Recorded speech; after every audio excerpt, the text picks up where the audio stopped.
There's a statistic out there that 85% of businesses go out of business in the first 5 years. The number one reason is because they run out of cash in the business. The biggest problem that I hear from business owners is that they don't and can't manage cash flow, money that is owed to them, maybe in backlog past due invoices, or really just money operating funds in the business to actually make payroll, pay the crews, buy equipment, expand, market, and really drive sales to the bottom line. I am going to be talking about one of the biggest impactful decisions that you can make in your business to completely turn your business around and not become one of the statistics of that 85%. What we are talking about today is raising your prices. Now, I'm going to go and share with you a 7-slide deck on how to properly raise prices inside of your business, because I believe that this is one of the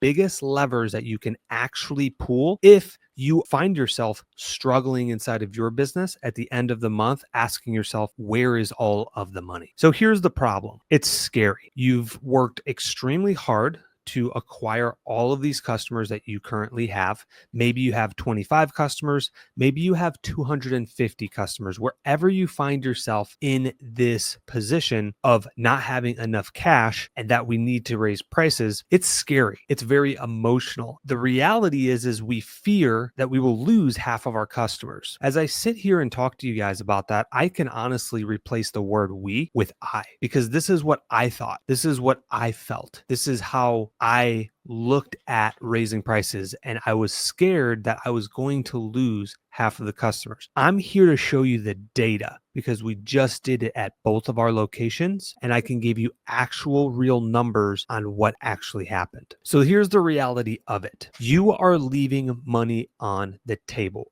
Period, point blank. A lot of us have this misconception that when we raise prices, the customer is going to cancel. And that's true if we're not doing good work. Most customers don't care as long as your quality is consistent. If you are somebody or have, multiple crews that go out, that the quality is very inconsistent, when you raise prices, guess what's going to happen? Your customers are also going to leave. You won't lose half of those customers because I just did it at both locations. And I would argue we at Military Lawn Cuts have way more strict parameters for our customers than you have for yours, which would logically think, okay, if we're super, super strict with our customers on we don't take mowing only, they have to have our weed control service, and now we're forcing them into another price increase. We're just giving them these barriers of why they should leave, but it actually didn't play out that way. And so in your business, a lot of the people that I talk to, they don't have these very strict parameters in the business like we do. So it's actually a little easier for you guys to raise prices, which is why you should. So the next question is when should I raise prices? I believe there are 3 times in a business that you should raise prices. Number 1, once you get to capacity. What does that mean? You have a certain number of trucks. Maybe it's just 1 truck and your capacity is 2 team members in that truck. Maybe it's you plus another individual. That would be your max capacity. Okay, ask yourself, how many lawns can you do? If you can only do, you personally by yourself, if you didn't have a helper, let's just say if you could only do 10 lawns, if you hire another helper, ideally you should be able to do 20 lawns. That would be your max capacity, 20 lawns. 5 days a week, that's 100 customers. That would be your max capacity. When you get to 95, 100 customers, that's when you should raise prices. If you don't want to continue to grow and actually want to take home more profit and increase that cash going into your pocket. The second time that you want to raise prices is when profit margins are too thin. Again, I do a lot of business coaching consulting calls, and one of the biggest issues in businesses is people are just honestly not charging enough. A great rule of thumb in today's world, if you're going to run a real business, the minimum that you should be charging, and this is me shooting from the hip, nothing super accurate, we have to be charging over $60 per hour, at least $1 per minute per man. That means if you have 2 guys on the job site for 1 hour, that would be $120. You want to charge $1 per man per minute. That is like the bare minimum to actually cover all of the costs to run a business. When you factor in insurance, fuel costs, labor costs, wear and tear on the trucks, new tires, general liability insurance, workers' liability insurance. Like the list goes on and on. Internet, your CRM, your software that you use. These are real expenses that come with a business that you have to pay. And if we aren't charging at least a minimum above 60 per man hour, you're going to have super, super tight profit margins. Number 3 is when increase of material costs go up. So, we do fertilization and weed control. It's a great profitable service. Highly recommended if you aren't doing it already. Guess what? There is fertilizer costs associated with applying fertilizer on a lawn. I still remember a couple years ago, the bags for fertilizer were like $20. Now they're like 32. Guess what? Material costs go up. If you don't raise that price, it's cutting into your pocket. You are the one paying for it, not the customers. So as material cost goes up, also your prices should go up. Now, the 4th reason, which this isn't on here, it's a bonus, that you should actually raise prices. And this is what we did at our second location. Timeout, pause. If you're still watching, go ahead and click that subscribe button right now. The content that I give out is completely for free. So gentleman's agreement, click that subscribe button, and we'll see you in the next video here. Okay, so the last one, number 4, that we are going to raise prices on is going to be when you run your numbers and we pay our team based on performance. Our team was not making that much money on P4P at our second location. We had about 120 customers over there. When I ran the numbers, they were really hard workers, but they were only making like $18, $19 per hour. We pay them on base pay. So was really no incentive for them to work hard. And I don't like that. I like taking care of my team. I like paying them very well. And I believe the harder you work, the more they should get paid. And so what we did is we raised the prices at our second location, and that in turn increased their pay, which allowed us to retain our top talent, pay them more, and build a sustainable business that people actually want to come to work for. If I didn't do that, it would increase the churn in that business and the employees would not be getting paid that much. So we would constantly have to be paying for training new team members, hiring new team members, and plugging them into the system. I'd rather just pay the team that we have that has gone through the training and pay them really, really well. All right. So how do you do it? How do you actually raise prices the right way? Number 1, you must improve quality first. I talk to many business owners. And my mentor, he talks about this growth model and this profit model. Like once you get capacity, then raise prices. But it's more strategic than that. I would not at a whim overnight just raise prices. I don't think that's smart for your business. I think this is a strategic play that you plan out at least 1 month in advance. Why? Because for one entire month, we have to take whatever quality level we're at and raise the bar to provide exceptional quality 5-star services, to not give the customer any reason to leave when we do our price increase. 0 complaints, 0 yellow slips, 0 quality issues for an entire month. That is what we're striving for right before we're going to do a price increase. Now, the other time that we strategically do is when we have instant pricing on our website. So we actually allow customers to sign up.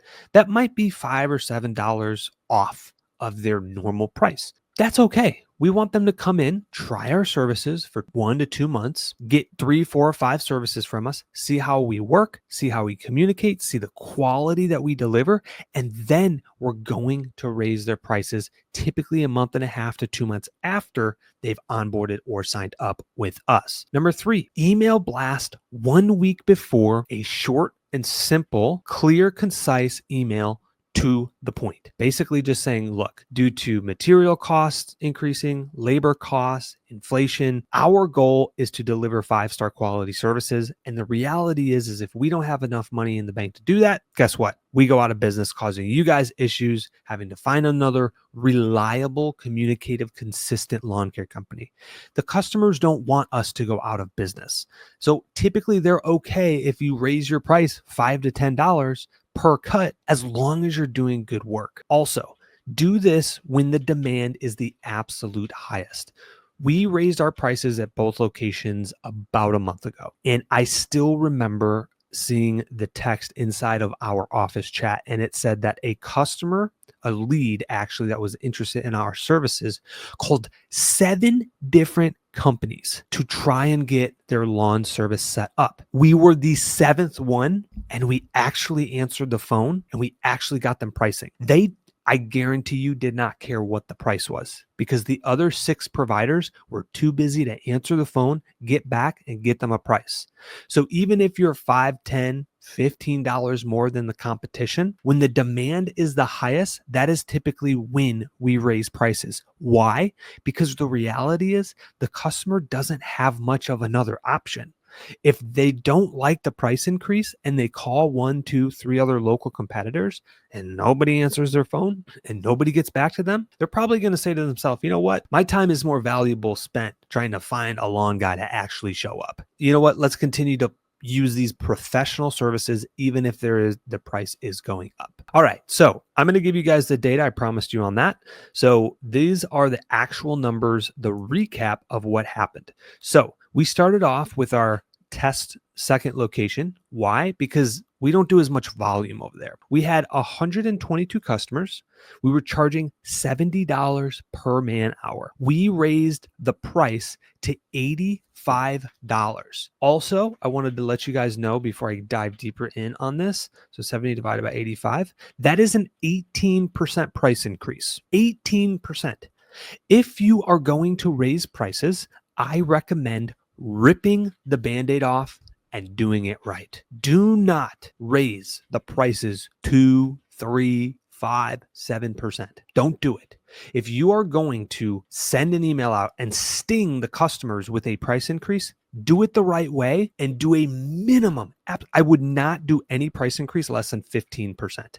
Ideally, 20, maybe even 25% across the board price increase, because it's already going to sting and it's already going to hurt. So 122 customers is what we had. We sent out the email. We lost 7 customers at an 18% price increase. With those loss of 7 customers, the 115 that we had made so much more revenue per cut and per visit. It completely blew it out of the water. We're making much more money for the month doing literally less work with 7 less customers. So let's look at what it looked like on our main location. And after that, a week went by, I said, that was pretty easy. That was pretty simple. Let's do our main location, because it went so well the first time. So a week later at our main location at Aubrey, we were charging $80 per man per hour. We said, okay, let's go up to $90 per hour. So let me just double check that. 80 divided by 90 is a 12% increase. Okay. Now, the reason you might be saying, hey, Will, you just told us to do at least a minimum of 15%. You are absolutely right. I want you to keep in mind, and this is what we kept in mind when we were doing the price increase. Our model is we require all of our mowing customers to be on our fertilization and weed control service. So not only are we raising the prices on their mowing service, we're also raising the price on their weed control service, which is actually double, by the way. So we were charging 160 per man hour for weed control. We're now charging 180. And we also did it on their recurring bed services. So it might seem less, but 12% is what we did. That was just the executive call on that. And again, went pretty well. So how did that look? We had 425 recurring customers that we service for mowing and weed control. We lost 15. And you know what's crazy about this? I'm going to kind of wrap this up here because I think we've got 1 or 2 more slides left. Here's a recap of it. The minute we raised those prices, we did lose some customers, about 15 in that first week. That same week, because no other lawn care company was answering their phones, we now had less work and less customers to manage. That means less phone calls, less emails, less headaches, making more money. And all of a sudden, because we were not as busy anymore, we were able to answer our phone and our email and give people estimates very, very quickly. We literally booked 8 to 10 new clients in the same week that replaced more than half of the customers that left due to the price increase. And the customers that did stay, this 115 and 410, are some of the best customers that you absolutely will have, because they're not price sensitive whatsoever. You just did a 15 to 20% price increase across the board on average with them. So if you are debating, or if you have problems with cash flow, or your crews, you're not being able to pay them enough, or all of these different things, these scenarios, or if you're at capacity, profit margins are too thin, or the cost of material goes up, or your crews aren't making enough, I encourage you. It is not as scary as you think. Do the price increase. Raise your prices across the board, deliver 5-star service, exceptional quality, so that way you don't give the customer a reason to cancel. Do not do it on a whim overnight. You're watching this video and don't get all motivated and gung-ho and say, Will told me to raise prices, and you send an email out tomorrow. Don't do it. Mark the calendar 4 weeks from now, if you're debating on doing it, and say, we, for the next 4 weeks, are going to focus on 0 complaints. Do not give the customer any reason to leave the back door, and you will watch your profit margins skyrocket because you will be making more money doing less work. Raise prices across the board. You will thank me later. Hit that like button if you guys like this content, and we'll see you next time.